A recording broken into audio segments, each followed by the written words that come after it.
नमस्कार, मैं हूं पंकज मटपाल और आज इस वीडियो में मैं दूंगा आपके कुछ सवालों के जवाब। तो शुरू करते हैं ये कार्यक्रम। और पहला सवाल मैं ले रहा हूं, ये पूछा है देबाजीत भट्टा ने। देबाजीत, आपने बताया है कि आप 29 इयर्स के हैं और 15 इयर्स का आपका इन्वेस्टमेंट होराइजन है और आपका ऑब्जेक्टिव है वेल्थ क्रिएशन।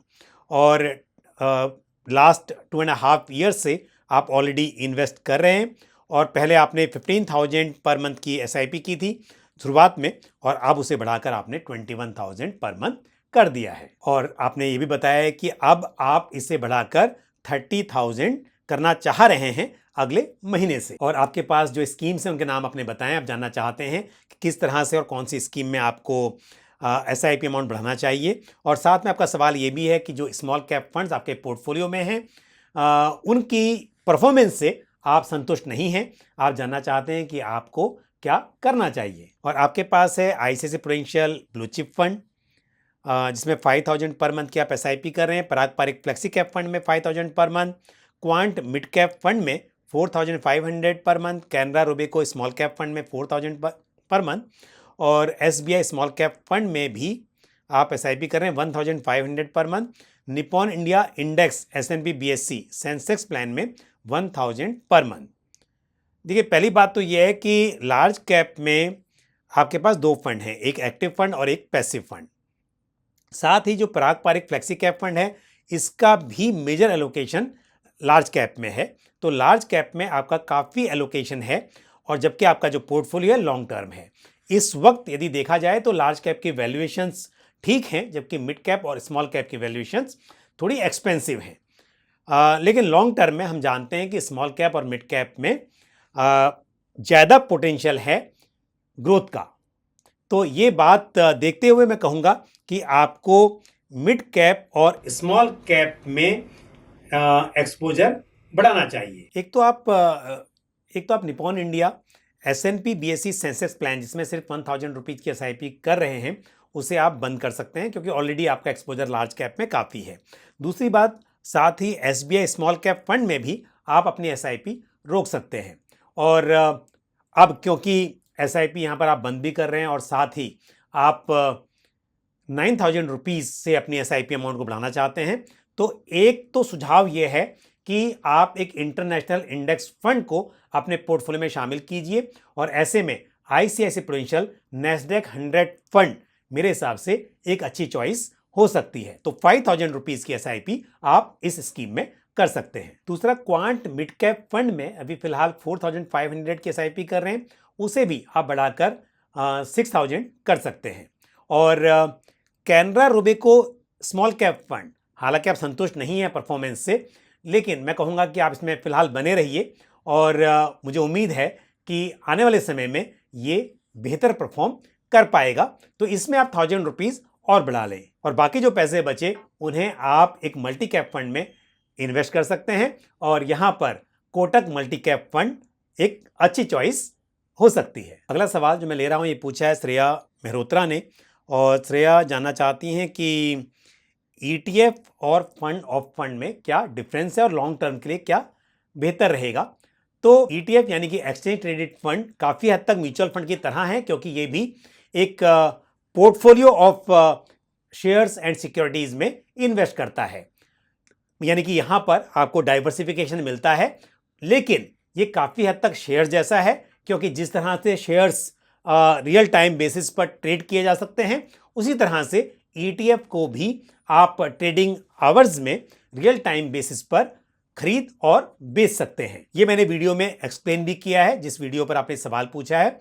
लेकिन अब बात ये आती है कि फंड ऑफ फंड क्या होता है। तो फंड ऑफ फंड बेसिकली दूसरे फंड की यूनिट्स में इन्वेस्ट करता है और ये ईटीएफ में भी इन्वेस्ट कर सकता है और दूसरे म्यूचुअल फंड्स की यूनिट्स में भी इन्वेस्ट कर सकता है। लेकिन यदि यहां पर हम बात कर रहे हैं मेरे asset Nifty mid small cap 400 quality momentum 100 fund of fund की, तो ये फंड बेसिकली अपने ईटीएफ में इन्वेस्ट करेगा। तो यानी कि इस फंड के फंड ऑफ फंड में इन्वेस्ट करके भी आपका अल्टीमेटली इन्वेस्टमेंट ETF में हो रहा है। तो यदि आप लमसम में इन्वेस्ट करना चाहते हैं और आपके पास डीमैट अकाउंट है तो आप ETF खरीद सकते हैं, लेकिन यदि आप SIP के जरिए निवेश करना चाहते हैं रेगुलरली तो ऐसे में फंड ऑफ फंड में इन्वेस्ट करना उचित रहेगा। साथ ही यह भी जानना जरूरी है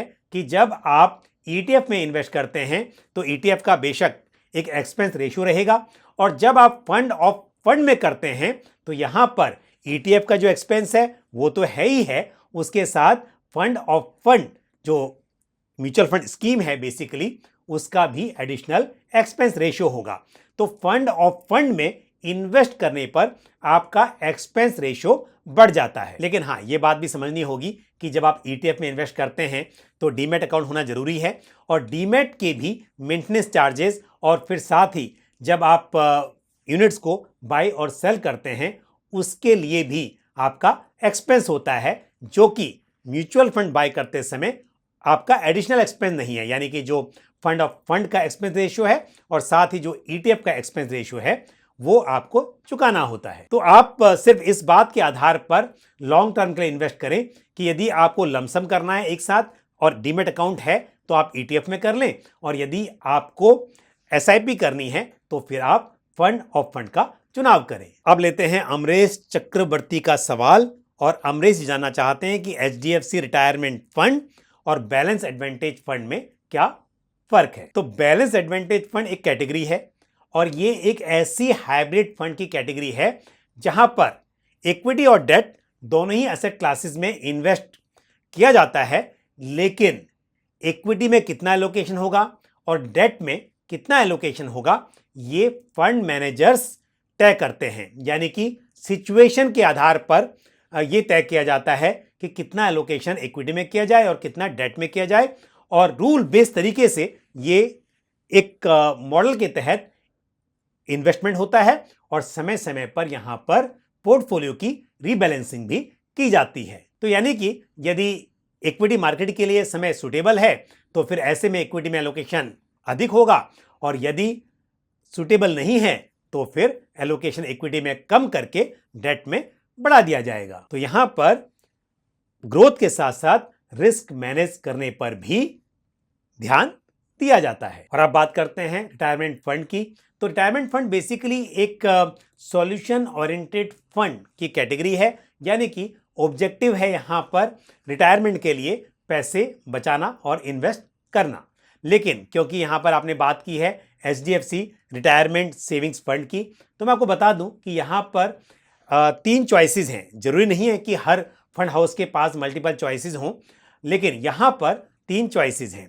पहली चॉइस है HDFC retirement savings fund equity plan, और जिसे नाम से मालूम चलता है ये इक्विटी प्लान है, यानी कि यहां पर मेजर एलोकेशन जो है वो इक्विटी में होगा। दूसरी चॉइस है यहां पर HDFC retirement savings fund hybrid debt plan, और ये क्योंकि हाइब्रिड डेट प्लान है तो यहां पर मेजर एलोकेशन जो होगा वो डेट में होगा। हाइब्रिड है तो इक्विटी और डेट दोनों ही एसेट क्लासेस होंगे, लेकिन यहां पर मेजर एलोकेशन जो है वो डेट में होगा।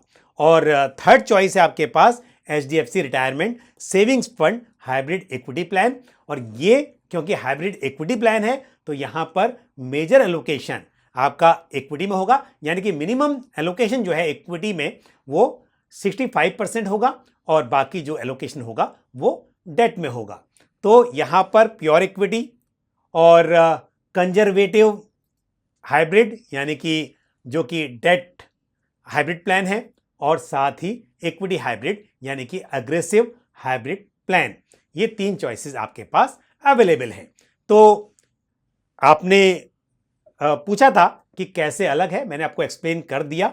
तो यदि आप चाहते हैं कि आपका इन्वेस्टमेंट इक्विटी और डेट दोनों में हो, लेकिन कितना इक्विटी में हो कितना डेट में हो ये फंड मैनेजर्स तय करें समय समय पर, तो आपके पास बैलेंस एडवांटेज फंड की जो चॉइस है वो एक अच्छी चॉइस है। लेकिन यदि आप रिटायरमेंट के हिसाब से इन्वेस्ट करना चाहते हो और फिर आपके पास चॉइसेस हैं और आप डिसाइड कर सकते हैं कि आपको किस तरह के प्लान में जाना है। लेकिन मेरी राय में यदि आप लॉन्ग टर्म की बात कर रहे हो, रिटायरमेंट के लिए आप इन्वेस्ट करना चाहते हो, तो भी आप यदि HDFC retirement savings fund equity plan opt करेंगे तो शायद लॉन्ग टर्म में वेल्थ क्रिएशन में आपको अधिक मदद मिलेगी। तो बढ़ते हैं आगे, लेते हैं अगला सवाल। और ये सवाल पूछा है विश्वा नारायण पांडा ने। पांडा जी, आपने कहा है कि मैं आपको बताऊं कुछ लमसम और एसआईपी के लिए कुछ स्कीम्स, ताकि आप 10 साल में 30 से 50 लाख रुपए इकट्ठा कर सके। काफ़ी डिफरेंस है 30 लाख और 50 लाख में, और मैं आपको बताता हूँ 50 लाख रुपए के लिए आपको क्या करना चाहिए। लेकिन बेहतर होता यदि आप ये भी बता पाते कि आप कितना लमसम इन्वेस्ट कर सकते हैं और कितनी एसआईपी कर सकते हैं, क्योंकि मैं यहाँ पे कैलकुलेट तो कुछ भी कर दूंगा, लेकिन आपके पास कितना पैसा अवेलेबल है लमसम के लिए इस वक्त, कितनी एसआईपी आप हर महीने की कर सकते हैं, यदि वो बताते तो ये बेहतर होता। बट एनीवे, अब जितना आपने इन्फॉर्मेशन दी है उस हिसाब से मैं भी आपको आंसर देने की कोशिश जरूर करूँगा। तो आप 1 लाख रुपये इस वक्त लमसम में इन्वेस्ट कीजिए, और साथ ही आप 15,000 पर मंथ की एसआईपी कीजिए, और उसके बाद साथ ही 10% से आप एसआईपी अमाउंट को स्टेप अप भी करें, ताकि आप 10 साल में लगभग 50 लाख रुपीज़ इकट्ठा कर पाएँ। अब बात करते हैं स्कीम्स की। तो क्योंकि आप 10 ईयर्स का इन्वेस्टमेंट होराइजन लेकर चल रहे हैं, तो एक मल्टी कैप फंड अपने पोर्टफोलियो में शामिल कर सकते हैं, और मल्टी कैप के लिए कोटक मल्टी कैप फंड एक अच्छी चॉइस हो सकती है। साथ ही आप एक मिड कैप फंड को भी अपने पोर्टफोलियो में शामिल करें, और इसके लिए मेरी राय है कि आप Motilal Oswal mid cap fund को अपने पोर्टफोलियो में शामिल कर सकते हैं, और साथ ही एक इंटरनेशनल फंड भी आपके पोर्टफोलियो में होना चाहिए, और इसके लिए आईसीआईसीआई प्रूडेंशियल नैस्डैक 100 फंड को आप अपने पोर्टफोलियो में शामिल करें। तो एसआईपी के लिए तो ये स्कीम है ही, और लमसम पैसा जो आप इन्वेस्ट करना चाह रहे हैं उसको भी इन 3 स्कीम में आप डिवाइड करके इन्वेस्ट कर सकते हैं। तो मैंने आपको स्कीम के नाम भी बता दिए हैं, और साथ ही मैंने आपको कितना अमाउंट इन्वेस्ट करना चाहिए वो भी बताया है। All the best to you. अब लेते हैं आज आखिरी सवाल जो पूछा है फूलचंद्र चौधरी ने। और चौधरी जी, आपने कहा है कि आप रेगुलरली मेरे वीडियोस देखते हैं, तो इसके लिए आपका बहुत बहुत धन्यवाद। और आपके पोर्टफोलियो में है SBI large and mid cap fund, उसमें आप बने रहें। साथ ही आपके पास है एसबीआई पीएसयू फंड, उस पर आप राय जानना चाहते हैं बताऊंगा आपको। एचएसबीसी मिड कैप फंड में भी आप बने रह सकते हैं। पारंपरिक फ्लेक्सी कैप फंड भी अच्छा है। तो आते हैं सीधा आपके सवाल पर, जो आपने कहा है कि एसबीआई पीएसयू फंड में बने रहें या एसबीआई स्मॉल कैप फंड में स्विच कर लें। एसबीआई स्मॉल कैप फंड में तो आप स्विच ना करें इस वक्त पर, और 2 वजह हैं। एक तो स्मॉल कैप की जो वैल्यूएशन है वो एक्सपेंसिव है। दूसरी बात, स्मॉल कैप यदि ऐड करना होगा तो भी आप एसबीआई स्मॉल कैप फंड की जगह पर कोई और स्मॉल कैप फंड जो बेहतर परफॉर्म कर रहा हो और कर सकता हो उसमें आप इन्वेस्ट करें। लेकिन इस वक्त पर एसबीआई पीएसयू फंड में जो आपका इन्वेस्टमेंट है उसमें आप बने रहें, क्योंकि पीएसयू में हालांकि काफ़ी तेज़ी हमने देख ली है, लेकिन फिर भी उम्मीद है कि यहाँ पर और आपको कुछ अच्छी ग्रोथ देखने को मिलेगी। लेकिन क्योंकि आपका इन्वेस्टमेंट लॉन्ग टर्म के लिए है, और लॉन्ग टर्म के लिए थीमेटिक या सेक्टोरल फंड्स सुटेबल नहीं होते हैं, तो फिलहाल आप कुछ समय के लिए बने रहें, लेकिन उसके बाद आपको यहाँ से निकलना चाहिए, और पीएसयू फंड से निकलकर आप डाइवर्सिफाइड फंड में आ जाएं। और क्योंकि स्मॉल कैप फंड आपके पास नहीं है, तो आप 6 महीने बाद इस पर विचार करें, और उस वक्त दोबारा सवाल मुझे भेज सकते हैं, तब मैं आपको स्मॉल कैप फंड का नाम सजेस्ट करूंगा। तो फिलहाल के लिए आपका पोर्टफोलियो जैसा है आप उसे वैसा ही रहने दें। All the best to you. तो आज इस वीडियो में मैंने कुछ प्रश्नों के उत्तर दिए, और मुझे उम्मीद है कि जानकारी आपको पसंद आई होगी। यदि म्यूचुअल फंड से जुड़ा हुआ या फिर पर्सनल फाइनेंस के किसी भी टॉपिक पर आपका कोई सवाल हो या सुझाव हो, तो आप कमेंट बॉक्स में पोस्ट कर सकते हैं। आज के लिए बस इतना ही। मुझे दीजिए इजाज़त। अगले वीडियो में फिर किसी इंपॉर्टेंट टॉपिक के साथ या आपके सवालों के उत्तर के साथ आपसे मुलाकात होगी। धन्यवाद। जय हिंद। म्यूचुअल फंड निवेश बाजार जोखिमों के अधीन है। योजना से संबंधित सभी दस्तावेजों को ध्यान से पढ़ें।